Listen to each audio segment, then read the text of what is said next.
Hello friends, welcome back to the many video guys and my YouTube channel. Today friend we are going to talk about guys auto brightness mode setting guys. How can we disable in our phone? Friends, you want to disable guys your phone auto brightness setting, and guys you have guys your in your phone guys your brightness problem, your brightness increase and decrease automatic in your mobile.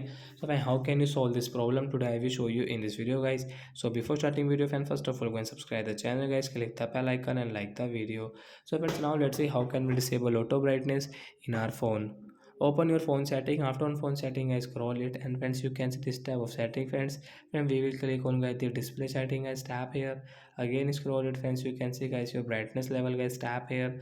Friends, you can see your auto brightness setting. Guys, we will disable from here. Guys, after disable, guys, your brightness will not increase and decrease automatic. Guys, you can customize your brightness setting according to your self. You want to increase, you want to decrease, you can increase and decrease from here. So that's it guys, thanks for watching the video. I hope friends you have understood how to disable auto brightness in phone. So bye bye friends.